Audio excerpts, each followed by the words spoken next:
ball, RJ. Going to compete for the job, and Jalen Hurts doesn't have the thing wrapped up. Now, a lot of folks are in the Tanner Mordecai truther camp about this kick and absolutely spin it. If you saw him at Waco Midway, you saw a guy that passed 4,000, rushed 4,000, and can lead a team.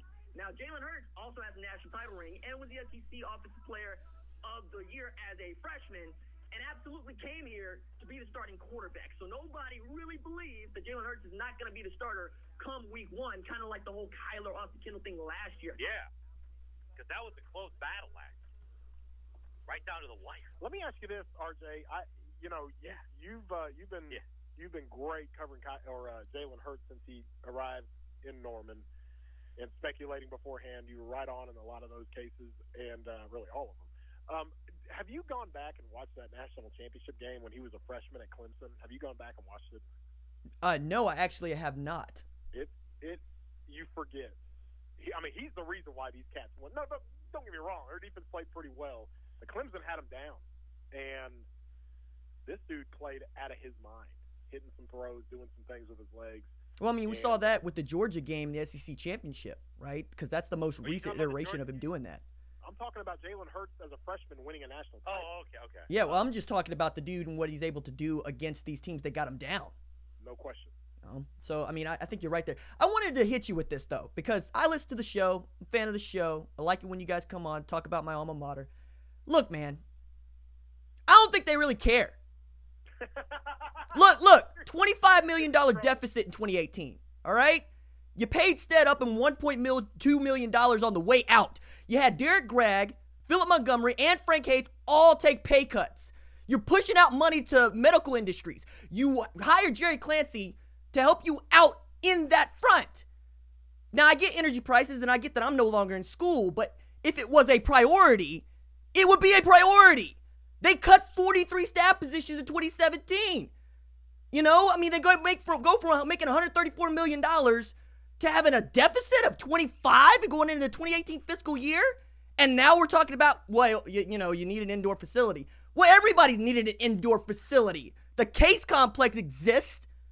They don't care, man. If they cared, they put the money somewhere else. And I don't understand why that is so hard for TU supporters to figure out.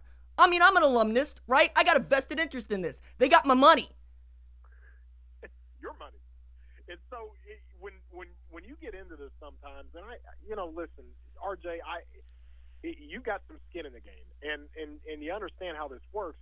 Whatever the reason might be, and I think you might be right on, but whatever the reason might be, I always say you just got to be honest and own it. You got to let people who have a vested interest know what's going on, because on the surface it doesn't look like there's a lot of sense being made here.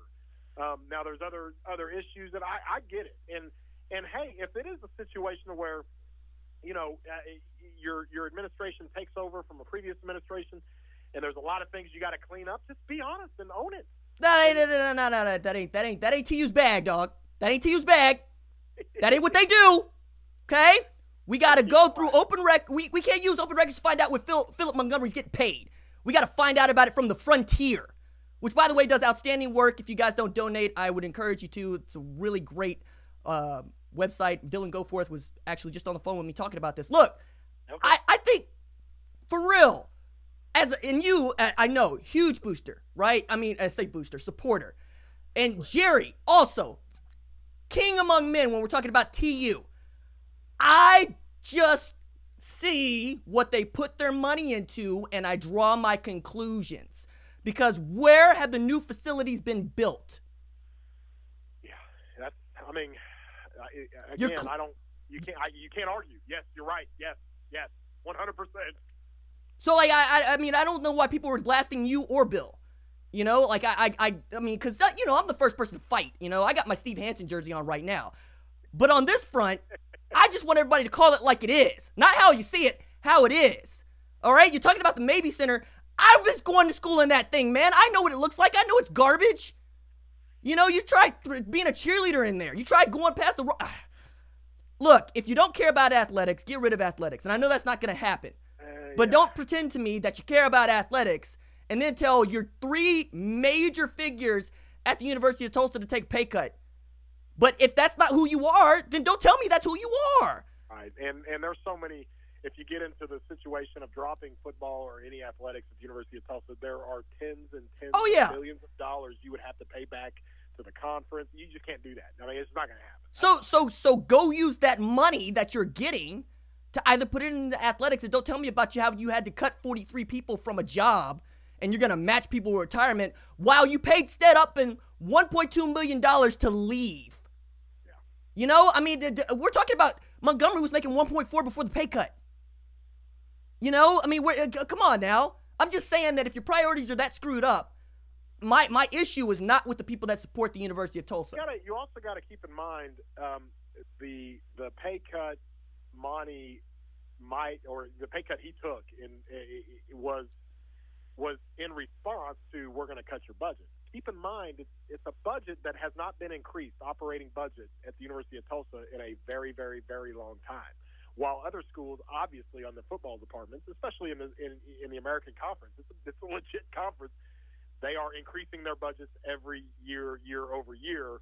When it's been 6, 7, 8 years, Tulsa has not seen one red nickel be put into their budget because the rest of the conference cares about football.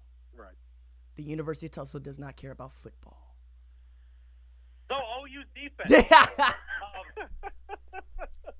Again, practice starting today. From the cut we heard from Lincoln, or we heard from Lincoln Riley earlier. Actually, I don't know if we ever heard from Lincoln Riley earlier. We had so much. He just talked about, obviously, with Buddy Wiley, the physical change he's seen in guys now going into year 2, and you hope that pays dividends. But that, along with some competition, and I speculated, look, if you're Alex Grinch, do you be a little more physical? Maybe try to change some attitudes right away. You don't have a choice. You know, I mean, you really have to. You go in there with one of two strategies. Either you remind them that you should be back-to-back national champs if y'all were even a halfway decent defense, and that'll light a fire underneath you, and they'll be mad, and maybe you get that Major Payne look of, y'all all hate me, but you're going to play well. Or you go in there and do what I would try to do, which is just try to change the hearts and minds of these kids and say, hey, I understand what your skill set is, and I'm going to put you into position to succeed. And then you have positive energy going along with that aggression. But I get why spring football is important to the coaches. And I get why it's important to, more than anybody else, the early enrollees. But I cannot just believe that it counts as much as we want it to count when talking about preseason camp. You know, because we'll see kids that are going to show out during the spring game that we won't hear from all season. So from a fan's perspective, right, it's really difficult to get geeked about this, except to hear who's doing what from day to day in practice. And we'll have those notes on the board because, you know, the drum beat stays banging. But I just, from a fan's perspective, from the outside looking in, the only thing that you really had to look forward to is perhaps being able to see what a quote-unquote fast defense looks like, and again, what Jalen Hurts looks like. Yeah, and that's one of those things, RJ, that, you know, I know it's mundane, but when you're installing a new defense, it's massively important. Get your 15 sessions in the spring. Try to get guys lined up. Try to get them playing. Try to get them playing at the level you want, the speed, the pursuit, all that stuff. It's again, for the fans, it's just kind of like this is some of the minutia that is not the sexiest, but when it comes to building the foundation, what Grinch wants to do with this defense, it is massively important. Not looking for individuals to show out that they're going to be superstars during the season, but just the defense as a whole, the terminology, lining up. This is how we do it. This is how we meet. This is what I expect, and this is where you have to lay that foundation. Again, it's not sexy, but you know, these coaches, they have to have it. It's massively important. Right, and I agree. Right, I just. It's really difficult to sell that to fans right now because they've seen a bad defense, right? Right. And anything that looks better than the bad defense, they're gonna get excited about. But also, gotta see it in 2019, man. You gotta see something. And one of the things that I touched on, and I will continue to, is Lincoln, to your point, said, look, nothing's more important than our defense getting right. But he also said one of the reasons that I picked out Alex Grinch is because I have guys right now who fit what he wants to do, which means we should be able to turn the corner really quickly, and that is what you want to continue to hammer as you talk about these things in public with media. When Alex Grinch goes to the podium, when the players come out of there, you need to be able to hammer, no, what we got here, we can win with, and we can do really well with, because that's honestly the best message I think you can give to fans. We talked also about the spring game, which OU has made an event, and it looks like they'll do this again this year. But 11 guys who attended the spring game last year committed, and they all spoke about how big that event was.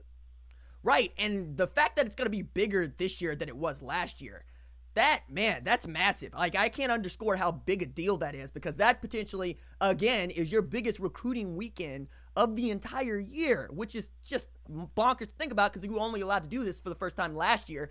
And Lincoln and the staff decided, hey, we can take advantage of this. And the fact that the list of guys who've already said they're coming is growing. I mean, there's a few guys that I'll just name, like Michael Wyman, who's a 4-star wide receiver, but also another guy, a corner, Jaquez Robinson. He's a 6'3" guy, an Alabama commit, who's saying, no, I'm going to take my visit out there to OU because I still like what Alex Grinch has to say.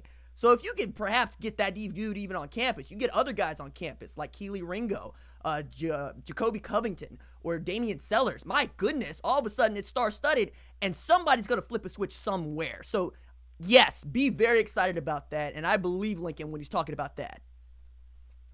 Excellent as always, man. What you got coming up, or anything in mind coming up for Fight Me this Sunday?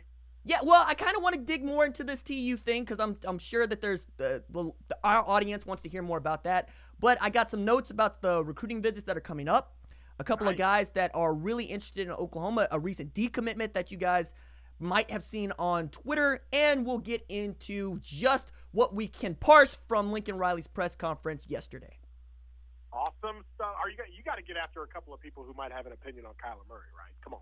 I mean, I made that video, but I'm sure that I got more to say about one Charlie Casserly. Well, we'll be listening 10 o'clock man. 10 o'clock on Sunday. Yeah. All right, fellas. Appreciate you. All right. Let's hit a break. We'll come back. More to